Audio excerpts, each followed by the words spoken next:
જય શ્રી કૃષ્ણ. રાધે રાધે. પ્રભુ નંદકુમાર ઉમેશ સ્વામીની રૂસપાનું ચા કૃતાર્થમ ન સંશય.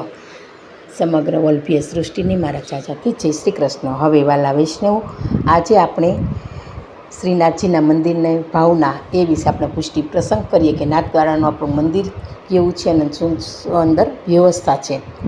તો શ્રીનાથજીનું મંદિર અન્ય હિન્દુ મંદિરોની સમાન નિર્મિત થયેલું નથી. મંદિર પર શિખર નથી. કહેવાય છે ને કે સેતુબંધ શિખર હોય છે, પરંતુ આપણા નાથદ્વારાના શ્રીનાથજીના મંદિરમાં શિખર નથી. અને જ્યાં સ્વયં શ્રીનાથજી બિરાજે છે તે નિજ મંદિર કહેવાય છે. એની પર કાચું નળિયાનું છાપરું છે. એટલે આપણે કહેવામાં આવે છે ને કે ચાર ચોક વચ્ચે ધોળ ગાઈએ છીએ કે ચાર ચોક વચ્ચે હરિએ મંદિર બાંધ્યા, વાલો આપ બિરાજે છપર ધરી. એટલે શ્રીનાથજીનું મુખ્ય મંદિર છાપરાવાળું છે. અને એ જ મહાન ભગવતીય અજબ કુંવરીજીનું નિવાસસ્થાન છે. જો અજબ કુંવરીએ બેન લીધો હતો ને કે શ્રીજી મેવાડ સિંહાડ મેરે ઘરે પધારજો, એટલે શ્રીનાથજી બાવા શ્રી ગોવર્ધનનાથજી એ ગિરિરાજની કંદરા છોડી અને મેવાડ આવે છે. એ જ હાલનું આપણે જોઈએ તો અજબ કુંવરીનું નિવાસસ્થાન છે. શ્રીનાથજીના મંદિરમાં નંદાલય અને નાથદ્વારા નગરમાં વ્રજની ભાવના કરવામાં આવે છે. દેવાધિદેવ શ્રીનાથજી હોવાથી મંદિર ઉપર કળશ, સાત ધ્વજાજી અને સુદર્શન ચક્રરાત પણ બિરાજે છે. કારણ કે દેવના દેવ આપણા શ્રીજી બાવા છે, એટલે કળશને સાત ધ્વજાજી આપણા દર્શન કરીએ છીએ સુદર્શન ચક્ર સાથે. શ્રી મહાપ્રભુજી દ્વારા નિબદ્ધ તથા શ્રી ગુસાઈજી દ્વારા સંવર્ધિત શ્રીનાથજીના ભોગ, રાગ અને શૃંગાર એની સેવા પત્તિ વિશ્વના સર્વ ધર્મોમાં અનન્ય, અદ્ભુત તથા સર્વશ્રેષ્ઠ છે. એટલે વિશ્વના ક્યાંય મંદિરમાં આટલી સેવા પૂજા હોતી નથી. કારણ કે શ્રી મહાપ્રભુજી અને ત્યારબાદ શ્રી ગુસાઈજી રાગ, ભોગ અને શૃંગારની સેવા શ્રીનાથજીના મંદિરમાં કરી છે. આજે પણ શ્રીનાથજીને એટલો 56 ભોગ ધરાવીએ છીએ કે બીજા મંદિરમાં જોવા મળતો નથી. એટલે આપણે શ્રીનાથજી તો મેવાડના મહારાજા કહેવાય છે ને, કે ખૂબ જ જાઓ જલાલીથી એના રાગ, ભોગ, શૃંગારો જોવા મળે છે. એટલે નંદાલયના ભાવથી અને વ્રતની ભાવના કરવામાં આવે છે ઠાકોરજીના મંદિરમાં શ્રીનાથજીના. હવે આપણે જોઈએ તો આટલી બધી મહાનતા છે બીજા ધર્મોમાં મંદિરોમાં જોવા મળતી નથી. અને શ્રીનાથજીના મંદિરમાં ઘી તેલના કૂવા સદા ભરેલા હોય અને જ્યાં કેસર, કસ્તુરી પીસવાને માટે સોના ચાંદીની ઘંટી હોય તેના વૈભવનું પૂછું જોવાલા વૈષ્ણવો, કે હંમેશા ઘીના કૂવા આપણે દર્શન કરીએ છીએ ભરેલા હોય છે.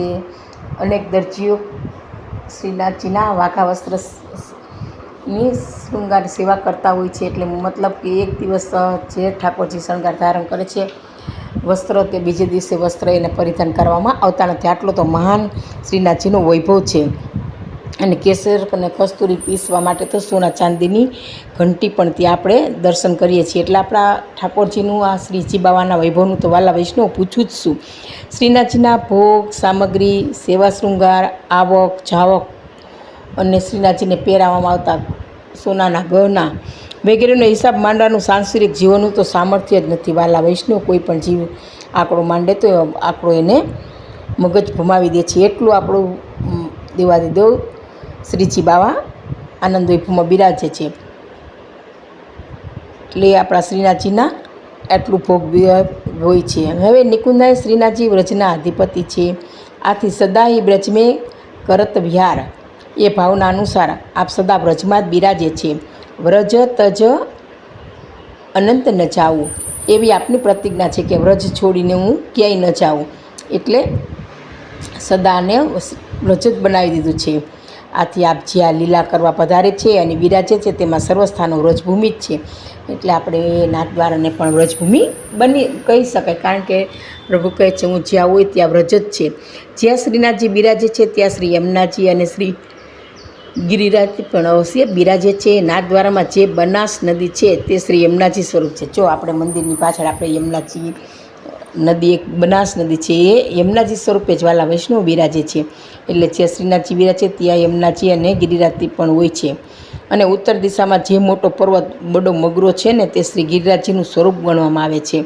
બનાસ નદીની બાજુમાં વૃંદાવન બાગ છે, તેમાં નિર્મળ નળથી ભરેલો વિમલકુંડ પણ શોભી રહ્યો છે. આમાં શ્રીનાથજીના અંદરના મંદિરની પરિકરનું બધું વાતાવરણનું આપણે પુષ્ટિ પ્રસંગ કરીએ. હવે બાર દરવાજાની ભાવના છે, 12 દરવાજા છે તેની ભાવના વાલા વૈષ્ણવ આપણે જાણીએ કે નાથદ્વારામાં 12 દરવાજા છે. તે વ્રજની દ્વાદશ નિકુંજો છે ને વ્રજમાં, તે દ્વાદશ નિકુંજની ભાવના. તો તેની ભીતર નિકુંજના શ્રીનાથજી બિરાજે છે અને આ 12 દરવાજા નીચે મુજબ છે. પેલું છે સિંહાડનું દ્વાર, બીજું મથુરા દ્વાર, ત્રીજું અપ્સરા દ્વાર, ચોથું લાલ બજાર દ્વાર, પાંચમું પુલિંદિની પુલ દ્વાર. આ દરવાજો અત્યારે જો કે નથી. છઠ્ઠું લાલ દ્વાર, સાતમું નગરખાના દ્વાર, આઠમું સિંહપોળ દ્વાર, નવમું રતનપોળ દ્વાર, 10મું જગમોહન દ્વાર, 11મું મણિકોઠા દ્વાર અને 12મું નિજ મંદિર દ્વાર.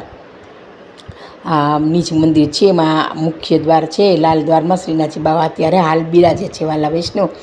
તો આજે આપણે આ નાથદ્વારાની હિસ્ટ્રી આપણે જોયો, અંદરનો ઇતિહાસ કેવો છે એના વિશે પુષ્ટિ પ્રસંગ કર્યો. અને આ પુષ્ટિ પ્રસંગ કહેવા મારી કે ભૂલ રહી ગઈ હોય તો પુષ્ટિદાસને ક્ષમા આપશો જી.